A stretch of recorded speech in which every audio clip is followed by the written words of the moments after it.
Olá, a nossa análise hoje parte de uma ideia que parece assim meio paradoxal, né? Como é que as menores ações que a gente faz, aquelas quase invisíveis no dia a dia, são as que no fim produzem os maiores resultados na nossa vida? É uma ótima pergunta. E para investigar isso, vamos nos aprofundar no livro Hábitos Atômicos, do James Clear. A missão aqui é entender esse poder surpreendente que parece se esconder na consistência. Exatamente. E a ideia não é só resumir o livro, é testar a força do sistema que ele propõe, sabe? Vamos decifrar as 4 leis da mudança de comportamento, a psicologia por trás delas, para ver se é, de fato, um manual prático para quem busca uma melhoria real, duradoura, e não só um pico de motivação que some depois. Com certeza.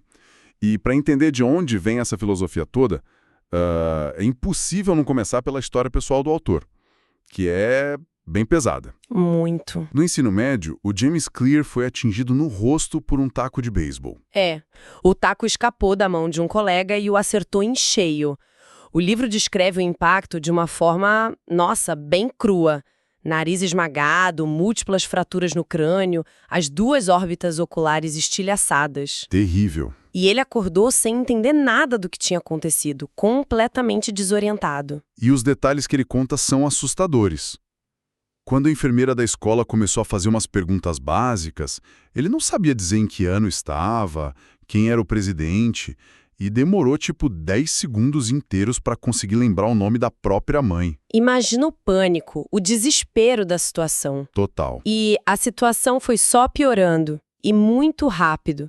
O cérebro começou a inchar de forma perigosa, ele perdeu a consciência, teve convulsões, chegou a parar de respirar. Foi uma emergência médica gravíssima que precisou de um transporte de helicóptero para um hospital maior, com mais recursos. O que me chama a atenção é como um evento tão caótico, tão destrutivo, pode ser a semente para uma filosofia sobre ordem e pequenas melhorias. Como é que essa conexão se fez?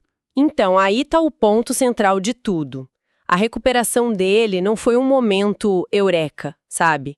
Um ato de superação de filme. Não foi um grande evento. Longe disso. Foi um processo terrivelmente lento e gradual. Ele não conseguia fazer grandes coisas, ele só podia focar em dar o próximo passo. Literalmente. Respirar fundo, caminhar. Isso. Caminhar pelo quarto, pequenos hábitos diários que foram se acumulando por meses e depois por anos. Foi ali que ele entendeu, na pele, a tese do livro. As mudanças que parecem insignificantes no começo, se mantidas, geram resultados extraordinários. A qualidade da vida dele passou a depender diretamente da qualidade dos seus hábitos minúsculos. Essa ideia de pequenas melhorias que se acumulam me lembra um dos exemplos mais famosos do livro, o do ciclismo britânico. Antes deles se tornarem uma potência, eles eram medíocres, para dizer o mínimo. Medíocres é ser gentil. Eram quase 100 anos de resultados ruins. Chegou ao ponto de um dos maiores fabricantes de bicicletas da Europa se recusar a vender para a equipe. Sério? Sim, com medo de que a associação com eles pudesse manchar a reputação da marca. É o fundo do poço. Totalmente. E aí entra em cena o diretor de performance Dave Brailsford com uma filosofia que ele chamou de agregação de ganhos marginais. A premissa é simples, né? Mas a execução foi levada ao extremo. O princípio é o seguinte: se você quebrar tudo que envolve o ato de andar de bicicleta em pequenas partes e melhorar cada uma delas em apenas 1%, a soma desses ganhos vai gerar um aumento de performance impressionante. E eles foram obsessivos com isso. Tipo, redesenharam os selins das bicicletas para mais conforto, o que é esperado. Esfregaram álcool nos pneus para melhorar a aderência. Ok, faz sentido. Mas eles contrataram um cirurgião para ensinar os atletas a lavar as mãos do jeito certo para evitar resfriados. Sim, e não para por aí. E chegaram a pintar o interior do caminhão da equipe de branco para conseguir ver pequenas partículas de poeira que poderiam afetar a mecânica das bicicletas. Isso não beira o exagero? Onde fica o limite? Efeito composto dos hábitos. É o mesmo princípio dos juros compostos. Melhorar 1% todo dia parece nada, mas ao longo de um ano, essa melhora diária torna uma pessoa quase 37 vezes melhor. Uau! A pintura do caminhão, sozinha, não ganha uma corrida. Ensinar a lavar as mãos, sozinho, também não. Mas a soma de dezenas desses 1%, aí sim cria uma vantagem competitiva enorme. Então o segredo não está em nenhuma ação específica, mas Na acumulação delas. Exato. Entendi. E isso nos leva a um conceito fundamental do livro, o platô do potencial latente. Ele usa uma analogia ótima, a do cubo de gelo. Imagina que tem um cubo de gelo na mesa, numa sala a -4 graus. Aí se começa a aquecer a sala. A temperatura sobe para -3, -2, -1 grau. E o que acontece com o gelo? Aparentemente nada. Continua sendo um cubo de gelo. Exato, aparentemente nada. Mas aí a temperatura sobe mais 1 grau, de -1 para 0. E de repente, uma transformação enorme começa a acontecer. O gelo derrete. O ponto é, o trabalho para derreter o gelo não foi feito só nesse último grau. Toda a energia gasta para aquecer a sala de -4 a -1 estava sendo armazenada, acumulada de forma invisível no sistema. Ah, Esse é o platô do potencial latente. A gente trabalha, se esforça e não vê resultado por um bom tempo. Até que um dia, aparentemente do nada, as coisas viram. Esse momento de virada é só a manifestação de todo o trabalho anterior. Isso muda completamente a perspectiva sobre a falta de resultados imediatos. Não é que o esforço foi em vão, ele só estava sendo armazenado. Exatamente. Mas isso me leva ao outro ponto do livro que desafia o senso comum. A ideia de focar em sistemas e não em metas. Mas espera aí, a gente não precisa de metas. Se não houver o objetivo de correr uma maratona, por que alguém se daria o trabalho de calçar o tênis todo dia? As metas não são o combustível? Elas são combustível, sim, mas um combustível que acaba rápido. O livro, citando o criador do Dilbert, o Scott Adams, faz uma distinção crucial. Metas são os resultados que se quer. Ganhar o campeonato, escrever um livro. Sistemas são os processos que levam a esses resultados. Os treinos diários, a rotina de escrita de 1000 palavras por dia. O problema de focar só na meta é que ela cria uma série de armadilhas. que tipo de armadilhas? A primeira é que vencedores e perdedores têm exatamente as mesmas metas. É verdade. Todo time que entra em campo quer ser campeão. Toda startup quer ser um unicórnio. A meta não diferencia ninguém. O que diferencia é o comprometimento com o sistema de melhoria contínua, dia após dia. Como a equipe de ciclismo. Eles sempre tiveram a meta, mas só o sistema trouxe o resultado. Exatamente. A segunda armadilha. Atingir uma meta é uma mudança momentânea. O exemplo do livro é limpar um quarto bagunçado. A meta é ter um quarto limpo. A pessoa junta energia, arruma tudo e tchum, meta atingida. Mas se os hábitos continuariam os mesmos, Em uma semana o quarto está igual. Tratou-se o sintoma, não a causa. O problema não é o quarto, é o sistema. entendi. É a diferença entre um resultado pontual e uma mudança de trajetória. Faz todo sentido. E por fim, a terceira armadilha é que as metas restringem a felicidade. A mentalidade é: quando eu atingir a meta, serei feliz. O que adia a satisfação para um futuro que pode nem chegar, né? Exato. E o que acontece depois que se atinge a meta? Muitas vezes, um vazio. Já quem se apaixona pelo processo, pelo sistema, pode encontrar satisfação a qualquer momento. A alegria está no ato de treinar, de escrever, de melhorar aquele 1% hoje. A conclusão do livro é dura, mas real. Nós não nos elevamos ao nível de nossas metas. Nós caímos ao nível de nossos sistemas. Certo. Então, se a base é ter um sistema robusto, como é que se constrói um na prática? Por onde uma pessoa começa a desenhar esse processo? É aí que entram as 4 leis da mudança de comportamento. Elas são um manual de operação para construir sistemas.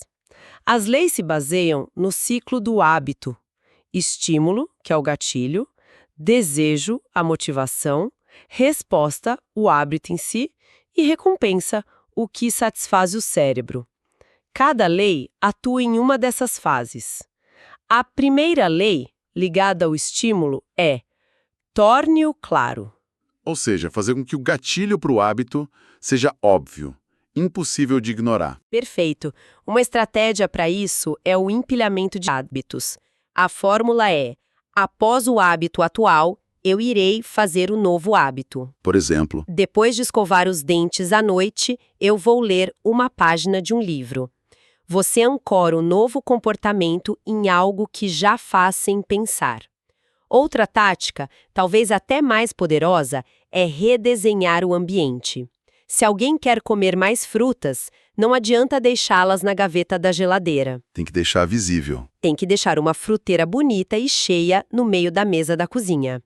Tornar o estímulo para o bom hábito a coisa mais óbvia no caminho. Ok, tornar um estímulo claro. A segunda lei, ligada ao desejo, é torne-o atraente. Como se faz isso com algo que, por natureza, não é tão atraente, como, sei lá, fazer a declaração de imposto de renda? É um bom desafio. Uma das técnicas é o empacotamento de tentações. Você vincula uma ação que você quer fazer com uma ação que você precisa fazer. O exemplo do livro é de um estudante que programou a Netflix para só funcionar enquanto ele pedalava na bicicleta ergométrica. Ah, que ideia boa. Ele juntou o desejo imediato, que era assistir a série, com a necessidade de longo prazo de se exercitar. Para o imposto de renda, talvez seja: só posso tomar aquele café especial que eu adoro enquanto estou organizando as notas fiscais. É um jeito de pagar o prazer com a tarefa necessária. Exato. Mas não corre o risco da gente só fazer a parte boa e pular a obrigação? Tipo, ligar a Netflix e esquecer de pedalar? O risco existe, mas a ideia é criar uma regra rígida de associação. E o livro aponta outro fator de atração poderoso: a influência social. Nós imitamos os hábitos do nosso círculo. Se alguém quer se exercitar mais, é mais fácil se juntar a um grupo onde se exercitar é a norma. O comportamento se torna atraente porque é o que as pessoas como nós fazem. Entendi. Vamos para a terceira lei, que atua na resposta. Torne-o fácil. Essa me parece contraintuitiva. As coisas que valem a pena não deveriam ser difíceis? A execução pode ser difícil, mas o começo não. Aqui entra a famosa regra dos 2 minutos. Qualquer novo hábito deve ser iniciado em menos de 2 minutos. Ler antes de dormir se torna ler uma página. Fazer yoga se torna abrir o tapete de yoga no chão. O objetivo é dominar a arte de aparecer, então. Exato. Reduzir o atrito para começar é mais importante do que a intensidade no início. Mas isso não cria uma falsa sensação de progresso? Ler uma página não vai fazer ninguém terminar um livro. Como acontece a transição do fácil para o significativo? A transição acontece naturalmente. Depois que a pessoa já abriu o livro e leu uma página, o que não exigiu quase nenhuma força de vontade, a chance de ela continuar e ler a segunda, a terceira, a 10ª é muito maior. Entendi. A regra dos 2 minutos não é sobre o resultado final. É sobre tornar o ato de começar automático e não intimidativo. Primeiro se padroniza, depois se otimiza. Faz todo sentido. E a última peça do quebra-cabeça, a quarta lei, sobre a recompensa. Torne-o satisfatório. Essa é a regra de ouro. O que é recompensado é repetido. Nosso cérebro evoluiu para valorizar a gratificação instantânea. O problema dos bons hábitos, como comer salada ou economizar dinheiro, é que a recompensa é muito distante. O prazer de comer um hambúrguer é agora. O benefício da salada é daqui a meses ou anos. Então precisamos dar ao cérebro uma vitória imediata. Uma recompensa na hora. Exatamente. Adicionar uma dose de satisfação imediata. A estratégia mais simples é usar um rastreador de hábitos. Marcar um X num calendário a cada dia que a meta é cumprida.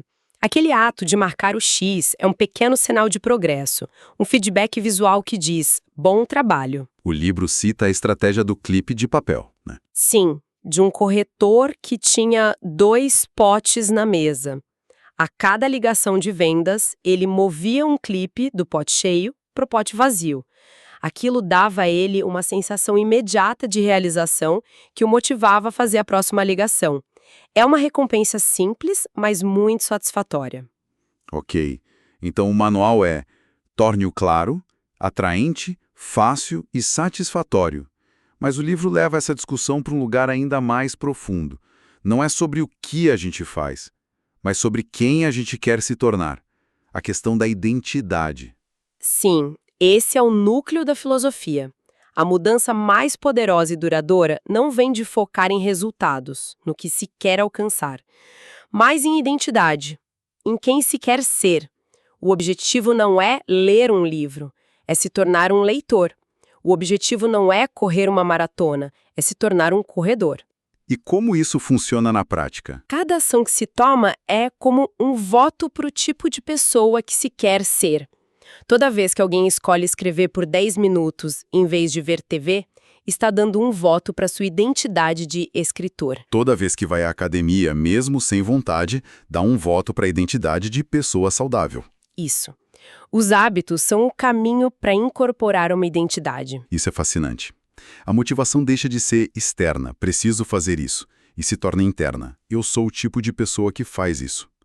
O livro conta a história de um cara, o Brian Clark, que roía as unhas, e a forma como ele parou ilustra isso perfeitamente. A história é ótima. Ele roeu unhas a vida toda. Um dia, decidiu, pela primeira vez, fazer a manicure. A profissional fez um trabalho tão bom que, no final, ele sentiu orgulho das próprias unhas. Pela primeira vez.